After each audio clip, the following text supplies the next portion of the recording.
اللہ تعالیٰ نے قرآن میں جس رسول کا سب سے کثرت سے ذکر کیا ہے وہ ہے موسیٰ علیہ السلام، اور ان کی بہت ساری خصوصیات ہیں۔ ان میں سے ایک دو باتیں اس بات کے لیے اب ذہن میں رکھ لیں۔ وہ یہ ہیں کہ جب ہمارے نبی صلی اللہ علیہ وسلم پر بوجھ زیادہ بڑھ جاتا تھا اور ان پر اتنا پریشر ہو جاتا تھا کہ اللہ تعالیٰ ان کو تسلی دیتے تھے، تو تسلی دینے کا ایک طریقہ یہ تھا کہ وہ ان کو موسیٰ علیہ السلام کا ذکر کرتے تھے۔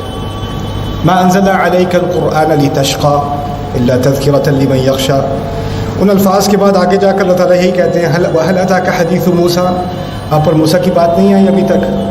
پہلے موسیٰ کی بات سنا چکے ہیں اپنے نبی کو علیہ الصلوۃ والسلام، لیکن یہاں خاص ذکر ہے کہ ابھی آپ جس موڑ سے گزر رہے ہیں، جو مشکل آپ پر آ رہی ہے، اس سے گزرنے کے لیے آپ کو ہمت کی ضرورت ہے، اور اس ہمت کے لیے آپ کو موسیٰ علیہ السلام کا یہ واقعہ سنیں گے تو آپ کو ہمت آ جائے گی۔ تو خیر، موسیٰ علیہ السلام قرآن میں 70 سے زیادہ مقامات پر جن کا ذکر ہے، وہ اس طرح سمجھ لیں کہ جس نے کوئی کہے کہ میں نے قرآن پڑھا ہے، ان کو موسیٰ علیہ السلام کے بارے میں نہیں معلوم، اس نے قرآن نہیں پڑھا۔ اور یہ بھی سمجھ لیں کہ وہ اس انداز سے ہمارے دین کے سب سے بڑے معلمین میں سے ہیں، یعنی ہم نے جتنی ہدایات اللہ تعالیٰ سے دی ہیں اس کا بہت بڑا حصہ ہمیں موسیٰ علیہ السلام کی مثال کے ذریعے سے ہم تک پہنچ رہا ہے۔ لیکن ایک مقام آتا ہے کہ وہاں موسیٰ علیہ السلام ہمارے معلم ہونے کے بجائے، یہاں تک کہ ہمارے نبی کے لیے بھی ایک مثال ہونے کے بجائے علیہ الصلوۃ والسلام، وہ خود علم کے طلبگار ہیں، وہ خود اب ٹیچر نہیں ہیں، اب وہ اسٹوڈنٹ ہیں۔ تو ایسی کون سی ہستی ہوگی جس کا مقام ایسا ہے کہ جس شخص کو اللہ تعالیٰ نے اپنی کتاب میں ہم سب کے سکھانے کے لیے اس کی مثالیں دی، اب اس کو بھی استاد کی ضرورت ہے؟ اتنا اونچا مقام، اور ایسی شخصیت کو جس طریقے سے اللہ تعالیٰ نے اس کا تعارف کرایا ہے۔ آپ کو معلوم ہوگا، جو قرآن پڑھتے ہیں ان کو معلوم ہوگا، میں موسیٰ علیہ السلام کے اس قصے کا ذکر کر رہا ہوں جس کا ذکر سورۃ الکہف میں ہے۔ خضر یا خضر، یہ الفاظ ہمیں روایات میں ملتے ہیں، قرآن میں نہیں ملتے۔ قرآن میں جو اللہ نے اپنے الفاظ میں اس شخص کا تعارف کرایا ہے وہ کیا ہے؟ فوجد عبدا من عبادنا، ان کو ہمارے بندوں میں سے ایک بندہ ملا، ان دونوں کو ہمارے بندوں میں سے ایک بندہ ملا۔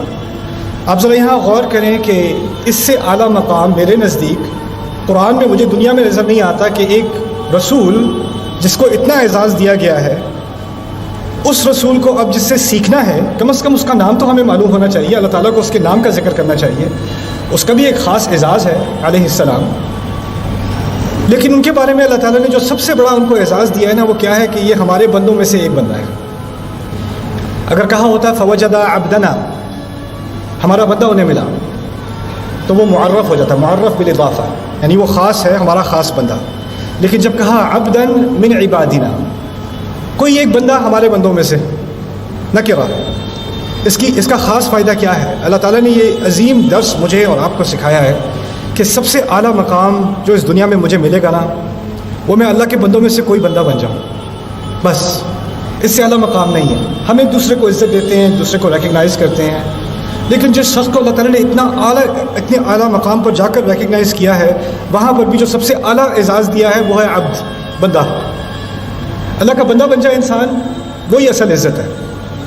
ہمارے نبی صلی اللہ علیہ وسلم کو کتنے اعزازات قرآن میں دیے گئے ہیں، لیکن ان کی سیرت میں بھی ایک اعلیٰ مقام ہے جب اللہ تعالیٰ نے ان کو ایک سفر پر لے جا کر ان کو ایک خاص مقام دیا ہے، الاسراء والمعراج۔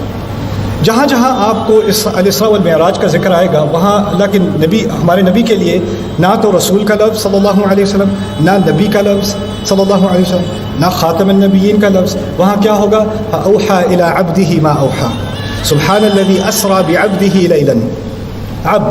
عبد یعنی اعلیٰ ترین مقام پر پہنچنے کے بعد کیا مرتبہ مل رہا ہے، کیا اعزاز مل رہا ہے؟ انسان بندہ ہو۔ میں یہ بات آپ کے سامنے اس لیے رکھ رہا ہوں کہ آپ نے بہت لمبا چوڑا انٹروڈکشن کیا اور میں وہاں بیٹھا ہوں، تو مجھے کیا سوچنا چاہیے اپنے بارے میں؟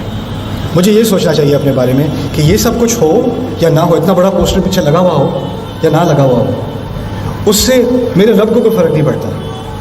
مجھے فرق پڑنا شروع ہو جاتا ہے، مجھے احساس ہونا شروع ہو جاتا ہے یہ تو کچھ بہت ہی بڑا پوسٹر ہے یار، یہ تو کچھ بہت ہی لمبا انٹروڈکشن ہو گیا، تو بہت زیادہ تالیاں بج رہی ہیں۔ یہ احساسات انسان کے دل میں آ سکتے ہیں، لیکن اگر اللہ تعالیٰ کا واقعی اللہ تعالیٰ اپنے رب سے ایک صحیح رشتہ ہے نا، تو یہ چیزیں آئیں یا جائیں، ایک چیز اپنی جگہ سے نہ ہل جائے، میں اب کے علاوہ کوئی اور رتبہ نہ لے لوں اپنے لیے۔